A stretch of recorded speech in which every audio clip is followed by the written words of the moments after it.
Bwana Yesu asifiwe.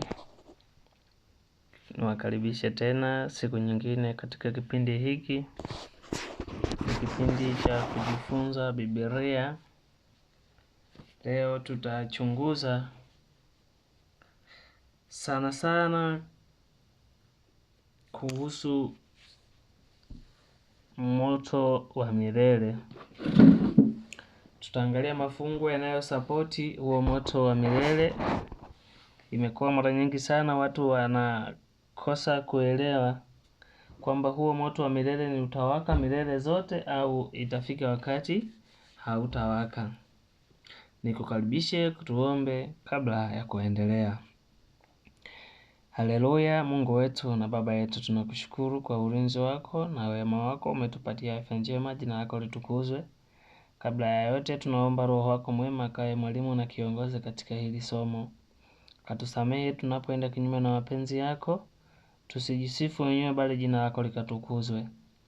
Mbariki msikilizaji na mtoa somo, yote yakafanyike kwa mapenzi yako, tuandae akili zetu zikae tayari kwa ajili ya kusikia.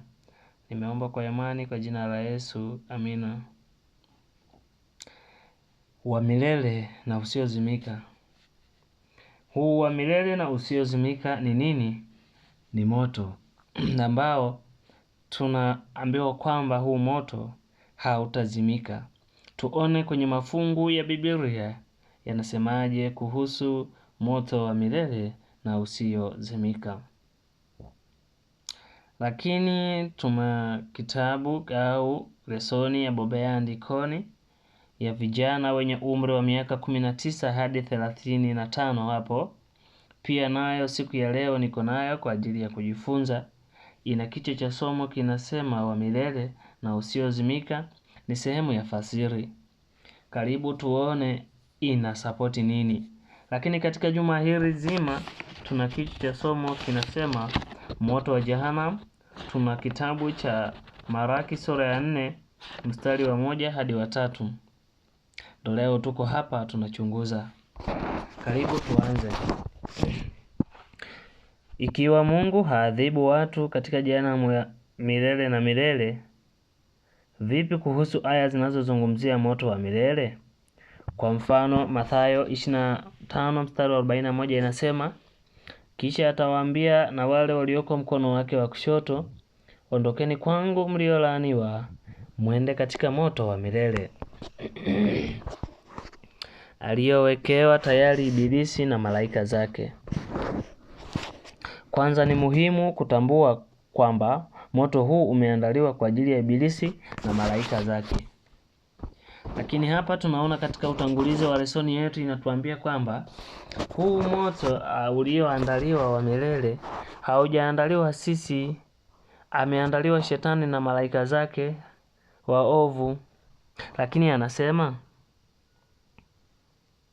kwanza ni muhimu kutambua kwamba moto huu umeandaliwa kwa ajili ya Ibilisi na malaika zake. Jambo ambalo halihitaji kumjumuisha yeyote kati yetu. Mungu ameweka mpango kwa ajili ya kuwaokoa watu wasishiriki adhabu ya Ibilisi. Kwa hiyo Mungu ameandaa njia yake kwa ajili ya kuwaokoa watu ili wasishiriki dhambi ya nini? Au adhabu ya Ibilisi. Moto huu ni wa milele kwa sababu matokeo yake hayawezi kubadilishwa. Hakuna kinachoweza kutambua uharibifu wa moto huu. Kitabu cha Yuda kinatoa mfano wa moto wa milele ambapo mwandishi anaeleza maangamizi ya miji ya waovu ya Sodoma na Gomora. Aya ya 7 inasema kwamba imewekwa kuwa dalili wakiadhibiwa katika moto wa milele. Miji hii ambayo iliharibiwa kwa moto wa milele iligeuzwa kuwa majivu na haikujengwa tena. Matokeo ya moto huu ni ya milele na hayawezi kubadilika. Hakuna kati ya hii inayomaanisha kwamba miji ya Sodoma na Gomora bado inafuka moshi au kwamba wakazi wa miji hii bado wanateseka leo.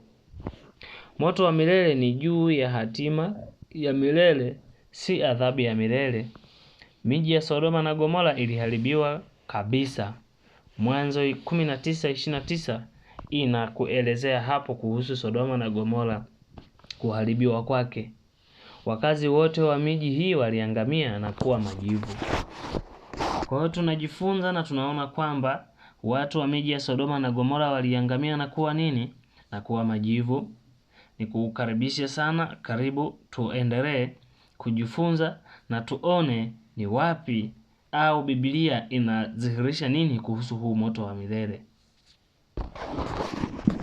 Miji ya kale ya Sodoma na Gomora inatoa mfano wa kibiblia wa kile kinachowatokea waovu watakapoteketezwa kwa moto wa milele. Adhabu ni ya milele. Mathayo 25 mstari wa 46.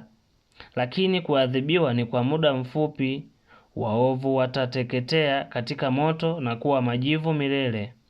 Moto unaoangamiza unafanya uangamivu wao kuwa wa milele. Pia ni moto unaoendelea milele, si waovu. Waovu wanapotea kabisa, hawatarudi tena.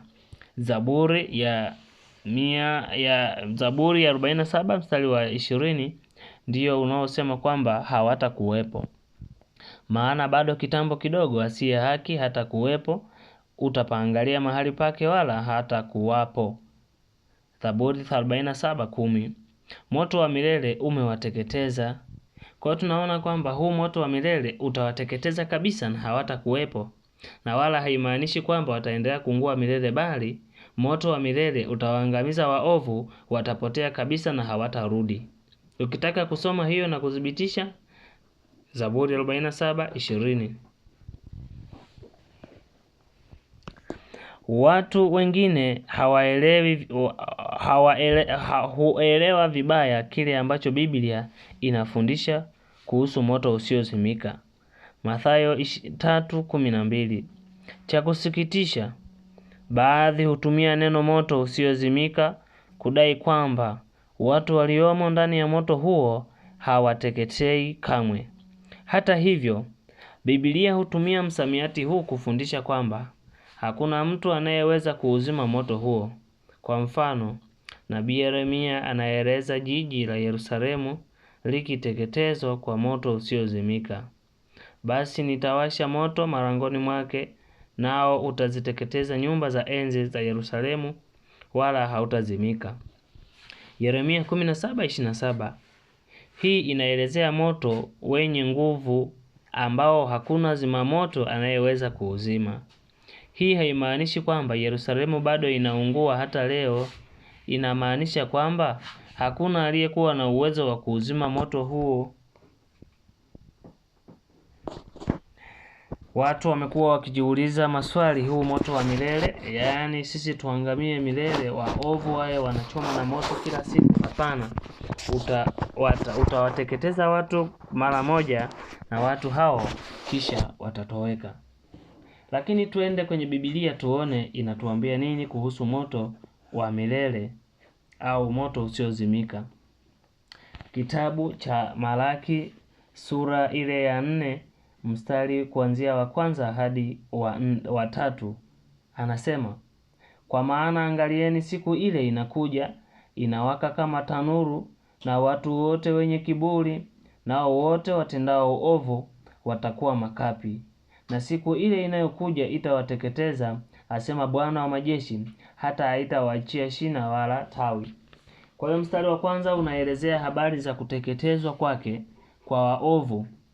Wanateketezwa na hawataonekana. Mstari wa 2, lakini kwenu ninyi mnaolicha jina langu, jua la haki litawazukia, lenye kuponya katika mbawa zake, nanyi mtatoka nje na kucheza kama ndama wa mazizini. Kwa hiyo wale watakao mcha Mungu na kumheshimu Mungu na kuyakimbia machafu ya nchi na ya dunia, basi hao jua la haki litawazukia, na wao watacheza kama ndama mazizini mwao. Kwa hiyo cha kufanya ni kumrudia Mungu na kuachana na uovu. Lakini mstari wa 3 unasema, nanyi mtawakanyaga waovu, maana watakuwa majivu chini ya nyayo za miguu yenu katika siku ile niifanyayo, asema Bwana wa majeshi. Basi mstari wa 3 sura ya 4 Malaki ndiyo inayokuja kuhitimisha kwamba waovu watateketezwa na baada ya kuteketezwa sasa miili yao itabaki majivu na hawataangamia tena, kwa sababu umekwisha kuwa angamiza. Na moto huo tukumbuke ni mkali, na zimamoto yeyote hakuna atakayeweza kuuzima, na ndiyo maana unaitwa moto wa milele, moto usiozimika. Kwa hiyo wapendwa, waovu majivu yao yatakanyagwa na watakatifu. Kama nilivyokuwekea picha kwamba watakatifu wanakanyaga majivu ya waovu, hapo waovu wanakuwa wamefanyaje? Wamekwisha kuteketea tayari. Mstari wa 3 kwenye Malaki sura ya 4 mstari wa 3 ndio inayodhibitisha hilo. Watakatifu watakanyaga majivu ya waovu, maana wanakuwa wamekwisha kuteketea. Mungu akubariki sana unapoendelea kuisikiliza hii. Usisahau kusubscribe, kulike, kucomment na kushare video hii kwa watu wengine, ili tuendelee kupata masomo mengine mazuri kabisa kama haya. Mungu akubariki sana unapoamua kuchukua jukumu hili au amuzi hili gumu la kufanya hivyo. Karibuni tena kwa somo jingine. Kwa hitimisho zaidi, waovu, dhambi na waovu watateketezwa na shetani na hawatakuwepo kamwe milele. Mungu akubariki sana. Amina.